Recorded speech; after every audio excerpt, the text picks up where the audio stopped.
Subscribe कीजिए हमारे channel Sonipat 24 को। सबसे पहले लेटेस्ट खबरें देखने के लिए बेल आइकन को दबाइए। दिल्ली के जंतर मंतर पर देश के नामी पहलवान भारतीय कुश्ती फेडरेशन के चीफ बृजभूषण शरण के खिलाफ यौन शोषण के आरोप लगाते हुए धरने पर बैठे हैं।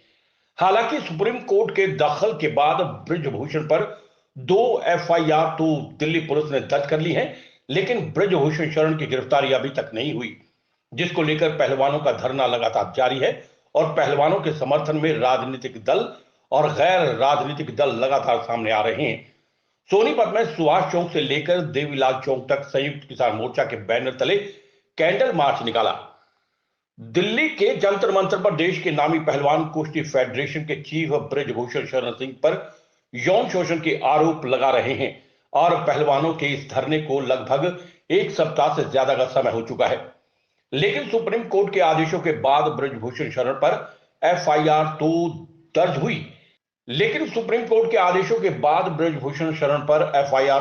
हुई, लेकिन उसकी गिरफ्तारी पर अभी भी संशय बना हुआ है, जिस पर पहलवान लगातार अपनी प्रतिक्रिया दे रहे हैं। तो पहलवानों का साथ देने के लिए राजनीतिक और गैर राजनीतिक दल लगातार पहलवानों के समर्थन में अलग अलग तरह के प्रदर्शन देश भर में कर रहे हैं। सोनीपत में संयुक्त किसान मोर्चा के बैनर तले किसान संगठनों और खाप प्रतिनिधियों ने कैंडल मार्च किया और सरकार को चेताया कि अगर बृजभूषण के खिलाफ जल्द से जल्द गिरफ्तारी नहीं होगी तो जंतर मंतर पर पक्के मोर्चे लगा दिए जाएंगे और आगामी 3 मई को देश के सभी जिला मुख्यालय पर उपायुक्त के माध्यम से राष्ट्रपति को ज्ञापन सौंपा जाएगा। नीति यही है भी अगर सरकार ने उसको गिरफ्तार नहीं किया, पद से नहीं हटाया, और तो ये आंदोलन बहुत बड़ा हो जाएगा। और हमारी जितनी भी खाप पंचायतें हैं सबसे तकरीबन बात चल रही है और भी जो रह रही है उनसे 2-3 दिन में पूरी क्लियर हो जाएगी। अगर सरकार गिरफ्तार नहीं करेगी तो हम आंदोलन जैसे किसान आंदोलन चला था उसी की तर्ज पे वहाँ भी आंदोलन चलाएंगे अपनी बेटियों की इज्जत बचाने के लिए। देखिए, हम एक टाइम भूखे रह सकते हैं, जब हमने पेट की लड़ाई के लिए 13 महीने लगा दिए, ये तो हमारी इज्जत की खेल है, हमारी बच्चों की इज्जत का सवाल है। इसके लिए तो हम दिन रात क्या सालों में भी लेकर जाएंगे, पता नहीं कितने साल हो जाओ, पर उसको राक्षस को अंदर करा करेंगे और उसको सजा दिलवा के रहेंगे, पीछे हटेंगे नहीं। टाइम लगेगा नहीं, इसमें 2-4 दिन में ऐसा होगा कि हर एक गाँव का टाइम दिया जाएगा, हर एक गाँव की जिम्मेदारी लगाई जाएगी कि हर एक गाँव क्या क्या जिसको लेकर जाना, फल फ्रूट लेकर जाना, दूध लेकर जाना है या कोई और राशन लेकर जाना है। अब ड्यूटी जल्दी लगने वाली है, आगे प्रक्रिया भी सारी खाप पंचायत जितनी है वो संभालेंगी। भारतीय जनता पार्टी को ना तो इंसानियत से कोई लेना देना, ना मानवता से कोई लेना देना, ना नैतिकता से कोई लेना देना।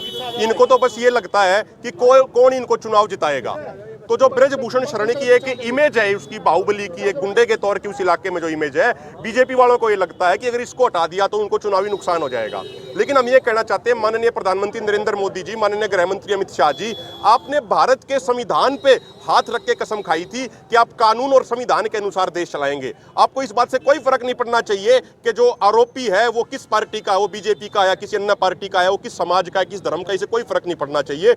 हम तो ये अपील करते हैं, आज माननीय प्रधानमंत्री जी जो मन की बात कर रहे थे, 100वीं बार मन की बात कर रहे थे, हमें तो उम्मीद थी कि आज हमारे माननीय प्रधानमंत्री उन पहलवानों के मन की बात भी सुनेंगे जिन पहलवानों ने ओलंपिक में, कॉमनवेल्थ में, एशियन गेम्स में गोल्ड मेडल जीत के देश का मान सम्मान बढ़ाया था। लेकिन बड़े दुख की बात है कि माननीय प्रधानमंत्री जी अपने मन की बात तो करते रहे, लेकिन देश के मन की बात उन्होंने बिल्कुल नहीं सुनी, पहलवानों के मन की बात बिल्कुल नहीं सुनी। हम बताना चाहते हैं माननीय प्रधानमंत्री जी, जब ये खिलाड़ी मेडल जीत के आए थे तो आप इनसे बुला के फोटो खिंचवा रहे थे, आप इनके साथ चाय पी रहे थे। आज मौका था कि आप इनके बारे में बात करते और ये स्पष्ट संदेश देते देश को कि भाई किसी बाहुबली की नहीं चलेगी, कानून और संविधान की चलेगी। लेकिन मोदी जी ने ऐसा कुछ नहीं कहा। हम ये स्पष्ट कर देना चाहते हैं कि जब तक बृजभूषण शरण की गिरफ्तारी नहीं होगी तब तक पूरे देश में आंदोलन जारी रहेगा और अब ये जन आंदोलन बनता जा रहा है। और आज सिर्फ सोनीपत में कैंडल मार्च नहीं हो रहा, आज हरियाणा में सोनीपत के अंदर, पानीपत के समालखा में बहुत बड़ा कैंडल मार्च हो रहा है, हिसार में, हिसार एग्रीकल्चर यूनिवर्सिटी के आगे बहुत बड़ा कैंडल मार्च हो रहा है, सिरसा में कैंडल मार्च हो रहा है। तो सब जगह कार्यक्रम हो रहे हैं। तो सरकार कह रही है कि जंतर मंतर पर बैठने से कुछ नहीं होगा, जबकि मामला कोर्ट में चला गया है। देखिए, जब हम 13 महीने तक दिल्ली के बॉर्डरों पर बैठे थे तो उस समय बीजेपी वाले नेता कहते थे कि सड़क पे बैठने से कानून वापस नहीं होते। लेकिन इस किसान कौम ने, इस 36 बिरादरी के भाईचारे ने उन्हीं कानूनों को सड़क पे बैठ के वापस कराया था। और आज आपसे हम ये बात कहते हैं, आज आपसे ये वादा करते हैं कि जंतर मंतर पे धरने से ही ब्रजभूषण शरण की गिरफ्तारी होगी। चाहे सरकार 5 दिन के बाद गिरफ्तारी कर लेना, 10 दिन के बाद गिरफ्तारी कर लेना, लेकिन सरकार को गिरफ्तारी करनी पड़ेगी। और सरकार ये ना सोचे कि इस पूरे न्याय की लड़ाई को वो जाति और क्षेत्र विशेष का रंग दे के बच जाएंगे, वो बिल्कुल नहीं बचेंगे।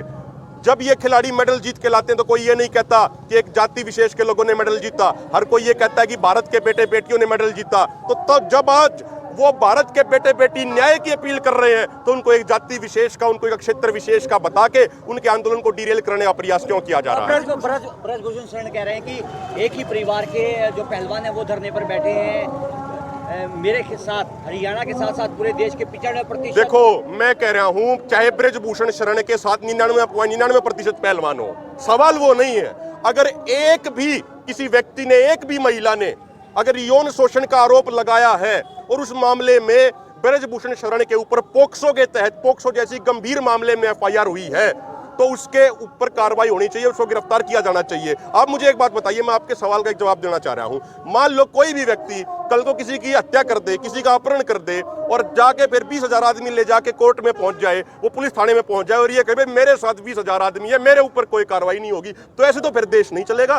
फिर तो हर कोई गुंडागर्दी करेगा, हर कोई 1000, 500, 1500 आदमी लेके वहां पे चला जाएगा और अपने हिसाब से देश चलाएगा। फिर कानून और संविधान की कोर्ट की क्या जरूरत है? फिर तो गुंडागर्दी से देश चलेगा। तो ये बात ठीक नहीं है, चाहे उसके साथ कितने भी हो। वैसे वो झूठ बोल रहे हैं। इस्तीफा ना देने की बात कही जा रही है कि इस्तीफा नहीं दूंगा, मैं दोषी नहीं हूँ। मैं कह रहा हूं इस्तीफा भी देंगे, ब्रजभूषण शरण जेल भी जाएगा।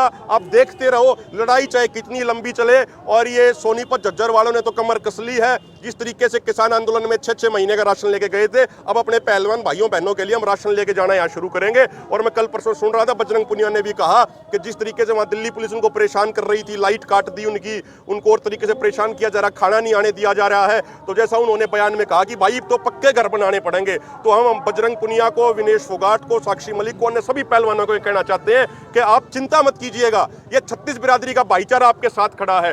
वो जो 13 महीने का किसान आंदोलन चला, वो धरती माता की इज्जत को बचाने की लड़ाई थी और आज हमारी बहन बेटियों की इज्जत को बचाने की लड़ाई है। जब अपनी जमीन को बचाने के लिए हम इतना संघर्ष कर सकते हैं तो अपनी बहन बेटियों की इज्जत को बचाने के लिए अपना शर्म कटा भी सकते हैं। आजादी के आंदोलन में भी हमारी 90% कुर्बानियां थी और आज भी यदि जरूरत पड़ी तो यहाँ का एक-एक नौजवान, एक-एक नवयुवती, पहलवान, महिला पहलवानों के मान सम्मान के लिए कोई भी कुर्बानी देने को तैयार है।